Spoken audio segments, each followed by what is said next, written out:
Good afternoon, Craig. Good I'm afternoon, very Sokling. glad to see you again. And then I think maybe since 1 week or more than 1 week, and you have been very stressful about the conflict between Cambodia and Thailand. And but my question to you, as an expat living in Siem Reap for many time, for a long time already.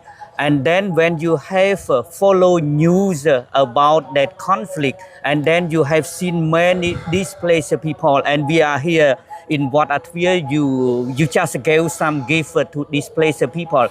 So what is your feeling in general about the conflict, for the conflict? Disbelieve. It's something that I've never lived through in my life. I've never been in a situation where I've been close to this kind of conflict, and it breaks my heart.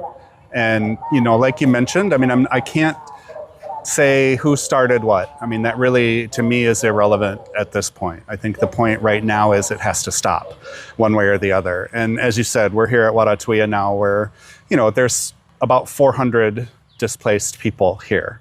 And to see that is heartbreaking. So it just needs to stop. And I think the best solution is to get neutral third parties in to observe and to help negotiate. Right now, there's a huge power imbalance between the two parties. You have one country that's enormously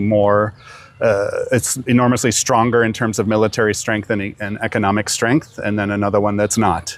So I think it really requires a third party to come in and help The third observe party, and negotiate. maybe you refer to US, or you refer to China, or who else? Who is the third party? Wow. Because Trump jump in, but Trump cannot do anything now. Maybe you make any appeal to Trump again?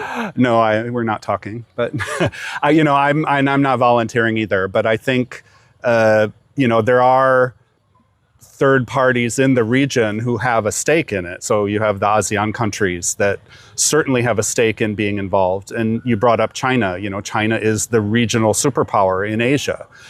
They certainly have an interest to see peace.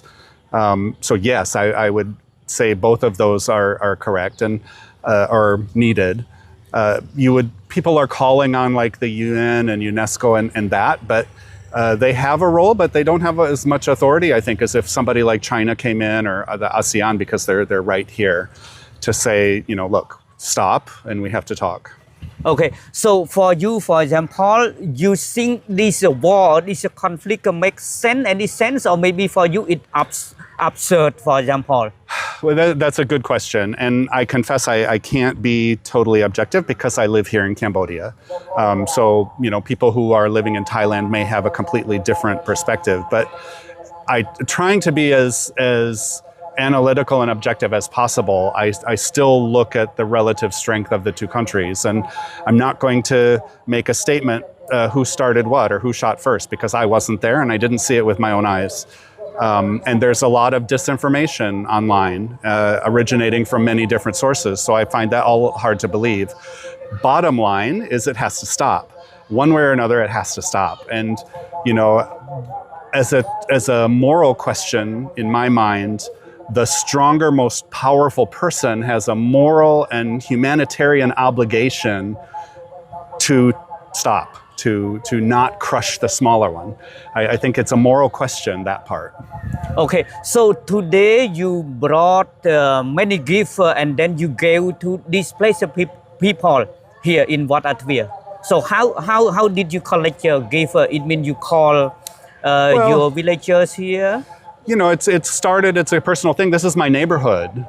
This is where I live. And it's really not about me or about us collecting. I think what amazes me is how Cambodians are standing up and helping each other. I was out around town yesterday, and there were people all over standing by the sides of the street collecting donations to help their fellow country people. And I live near the pagoda, so I can come over and watch. And I just saw carload after carload of Cambodian people bringing food, bringing water, bringing clothes all day long. And that's what's really touching, that the Cambodians are stepping up and helping each other. So have you talked to displaced people who are here? A few. I mean, the kids are kind of looking at foreigners as, maybe they come from a rural border area, they don't ever see them, so they come up and, but yeah, when Chani, because of course he's Khmer and speaks Khmer, he can communicate much better than I can. So you said already in my answer, you said that the war must be stopped. So you appeal to international community to intervene, or maybe this superpower country to intervene? Or? I think there are countries that it's hard to say like intervene on a military level. I don't think that's an option.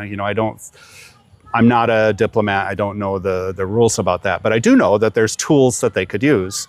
So if a country felt strongly about the situation, they could use tools like sanctions, tariffs, boycotts, all kinds of things that would greatly encourage the people to rethink what they're doing.